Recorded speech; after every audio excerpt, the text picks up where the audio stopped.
السلام عليكم ورحمة الله. ازيكم احلى متابعين؟ ان شاء الله تكونوا بخير. الفيديو بتاع النهارده هيكون ريفيو عن مكنسة باناسونيك. المكنسة دي عندي بقالها سنة. طبعا الناس اللي بتسمع الريفيوهات بتاعتي على القناة يعني انا ما بعملش ريفيوهات بسرعة جدا. المكنسة دي عندي بقالها سنة. انا من الناس اللي بحب اخد راحتي جدا جدا في الجهاز زي ده، لان انا لما اجي انصحك بحاجة زي دي انا مجرباها، انت بتاخدي نصيحة الثقة. فانت بتروحي تشتري الجهاز، ممكن يظهر عندك عيب بعد فترة، بتبقي انت حطيتي المبلغ كله فيه. فبصراحة يعني الحاجة دي بتبقى حاجة بتزعل. وكده انا من نوع كمان لما باجي اشتري جهاز اصلا ممكن اقعد فتره جامده جدا اقارن بينه وبين كذا جهاز تاني، واحاول في الاخر استقر على اكتر جهاز كويس او اقلهم عيوب او افضلهم يعني. فالجهاز النهارده الريفيو هيكون عن مكنسه باناسونيك. بس الفيديو ده طبعا مش هيكون عن مكنسه باناسونيك بس، هيكون عن الفرق بينها. دي مكنسه باناسونيك بكيس. هقول لكم بقى الفرق بينها وبين المكنسه اللي بدون كيس، او بين المكنسه اللاسلكيه اللي هي بتبقى بدون صندوق اصلا، وهحط لكم صورتها في الفيديو برضو عشان تعرفوها. تمام. طب ليه جبت انا اللي بكيس وليه جبت باناسونيك، مع ان في بوش، في حاجات كتير جدا، وفي شارب، وفي حاجات كتير. طب اجيب ايه فيهم وكده؟ هقول لكم كل حاجه عنها دلوقتي. اولا دي باناسونيك، دي الماليزي. تمام. دي الموديل بتاعها ام سي سي جي 715. تمام. لما تشتري اي جهاز حاولي تجيبي من حد موثوق منه. لازم ما جبتش الياباني، لان الياباني كان فرق السعر كبير. فرق السعر هي اول يستاهل. حاجه في اه. ماليزي وفي ياباني. اه. تمام. دي اولا 2100 واط، الموديل بتاعها ام سي سي جي 715. 2100 واط. في منها لونين، اللون الاسود واللون الاسود في ابيض. اللون الاسود بس ده اللي هو اللي معانا ده هو اللون الاحلى، لانه هادي وراقي كده. اما اللون في بقى الابيض في اللون اسود النبيتي في بيبقى اسود، عامل زي الباندا كده، مش قد مش كده حلو. يعني. وهي طبعا ذوقيات، لو وهي انت حابه ذوقيات في الاخر. لو هي تمشي مثلا مع، لو انت عروسه وحاسه ان هي هتمشي اكتر مع ذلك تمام. بس انا بصراحه لما فتحتها وشفتها عجبتني الاسود اكتر. في كمان النبيتي، بس النبيتي دي بقى لا، بتيجي موديل في تاني. هي بتيجي في ال الوات 1900 الاقل. واط. اه اه، في ال 1900 واط. 1200 و200 واط. دي قوة الشفط بتاعتها السكشن باور بتعدي 320. وكمان طول السلك بتاعها بيبقى حوالي 5 متر. والفرق بينها وبين الياباني بيبقى فرق في التقفيل، لأن التانية بتبقى متقفلة في اليابان، أما دي متقفلة في ماليزيا. وبيبقى في حاجات كمان زي كاوتشة بتبقى في الجنب كده علشان خاطر تحمي المكنسة من الصدمات لو خبطت في خشب أو كرسي أو حاجة. بتحميها من الصدمات. دي الفروقات اللي هي كده. وكمان الخرطوم في الياباني بيكون أقوى من كده شوية أو أفضل من كده شوية.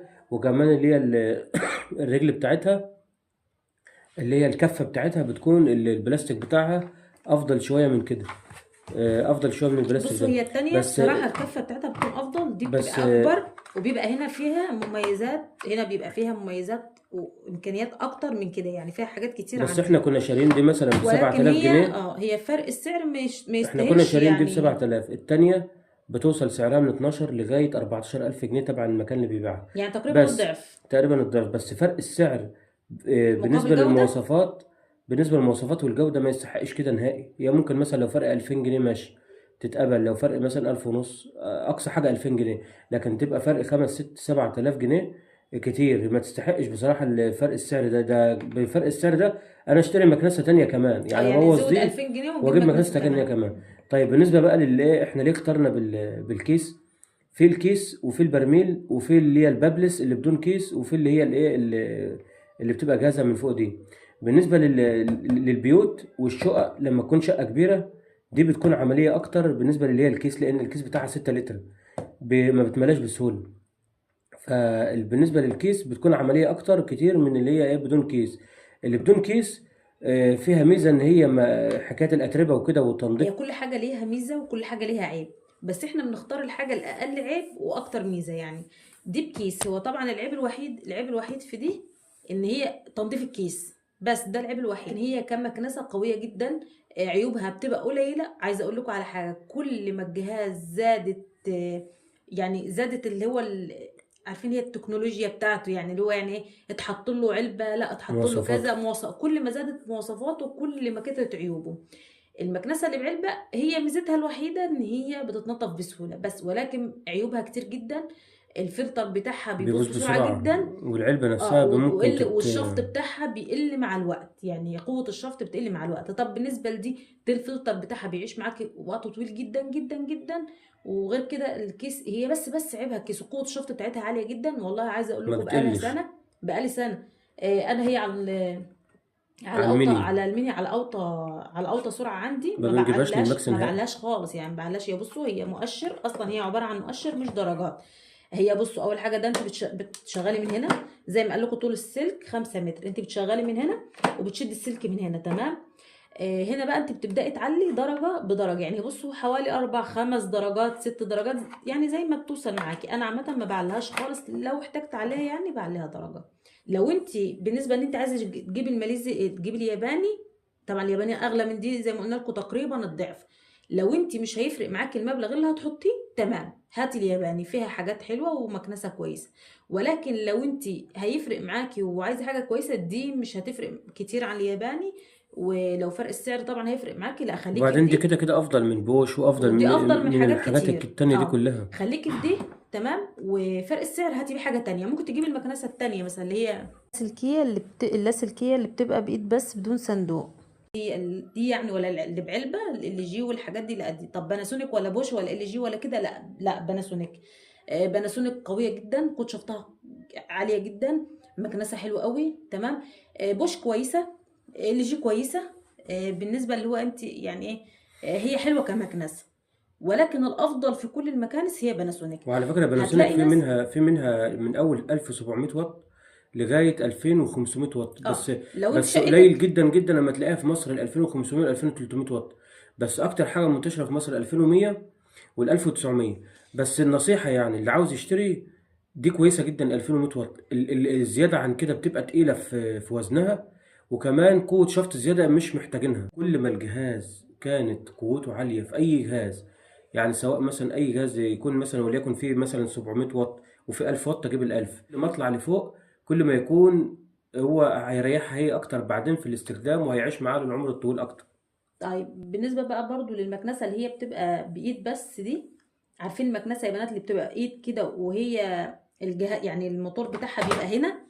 والمكنسة دي حلوة جدا، ولكن مش لوحدها، يعني ما تبقاش عندك لوحدها. هي حلوة كإيه، هي مكان المقشة، يعني اللي هو انت كل يوم تقومي شدها وكنسة وكده، سهلة جدا عملية وكل حاجة. ولكن مش هتديكي لو انت شقتك كبيرة وشقتك بتفرشيها كلها سجاد، او مثلا الدنيا شتا وفرشها كلها سجاد تقيل، لا هي مش هتديكي نفس الجودة او نفس يعني مش هتديكي، وبعدين مش في هتبقى زي دي، حاجة، شغلها مش هيبقى زي دي. في مكانس تانية بتبقى برميل اه، باناسونيك برضو وكده وحاجات بناسونيك زي كده. وبرميل. البرميل بس طبعا مش حلوه ان انت البرميل، كشقه تجيبي البرميل برميل، ده وعلى عاوز فكره مثلا تنظيفها يكون بيبقى فيلا، صعب. حاجة مكان جامع، اه، عاوز حاجات اللي هي المساحات الكبيرة أوي دي. انا بصراحه مش عمري ما رشحت البرميل، هي ما ممكن في تنفعش في ناس شقق لأن شكلها صعب. يعني، لا هي دي افضل حاجه. لو هتروحي برضو محلات هيقولوا لك خليكي في بوش، هتروحي محلات هيقولوا لك خليكي في ال جي. باناسونيك حلوه جدا، عامة كل شركة نستفاد جهاز أو جهازين معينين هم دول اللي بيبقوا حلوين في الشركة، اه، بيبقوا يعني متميزين في السوق وواخدين وضعهم وبيبيعوا كتير، وقطع غيرهم متوفرة، وهي الشركة متمكنة في حكاية المنتج ده. فخلاصة الفيديو دهوت وآخر حاجة، إحنا ما بنجيبش غير الخلاصة بعد تعب وبحث. خلاصة المكانس كلها اللي هي بكيس هي المكنسة الباناسونيك وال2100 واط بالتحديد، والماليزي، بالنسبة للسعر مقابل الجودة.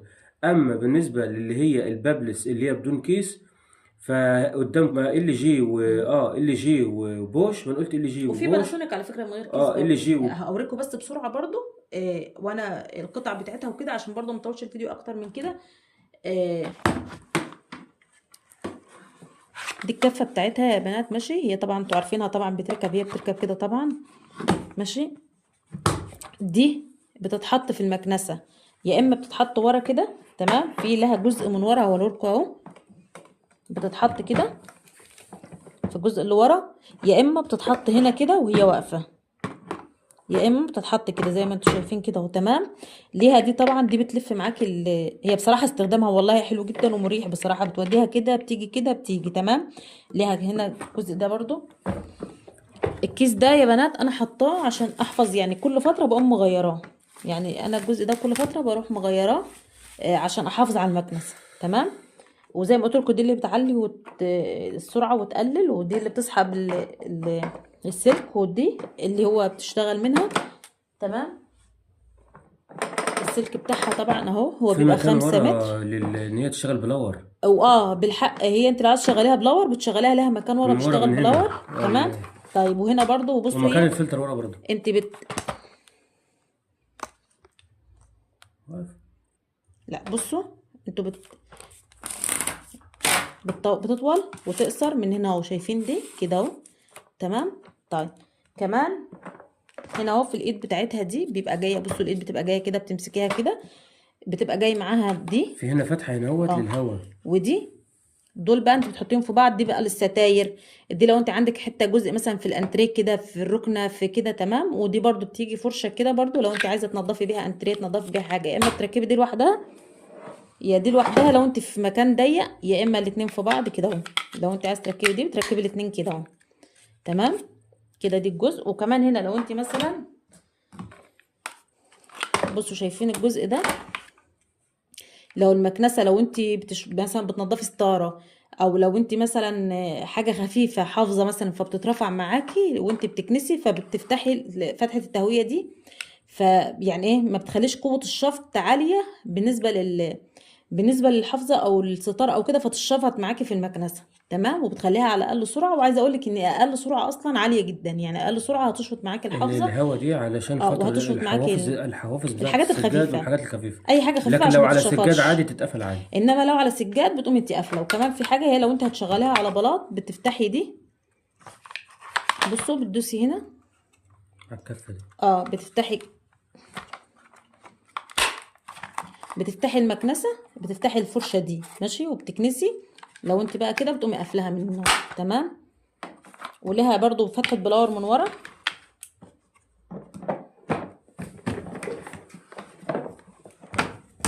دي يا محمد صح؟ او من هنا الفتحه المدوره دي بتحط فيها البتاع، بتشيل فيها البتاع بتحط فيها الخرطوم. بصوا انا بصراحه ما جربتهاش. بتحط انت تقريبا هنا الخرطوم او حاجه وبتشتغل بلور. انا بصراحه ما جربتهاش، وانت لو انت حابه تجربيها يعني ممكن تشوفي لها فيديوهات، لان انا بصراحه بس هو البلور العادي بس هو يعني افضل يعني. مش حاسه ان هي يعني حاجه بصراحه افضل افضل حاجه. كتير، وما حدش بيستخدم بلور قد كده غير في الشبابيك، والبلور العادي افضل. بس وكده نكون وصلنا لنهايه الفيديو. اتمنى برضو تسيبي لي كومنت حلو منك كده وتعملي لايك عشان برضو غيرك يستفاد. شكرا والسلام عليكم ورحمه الله.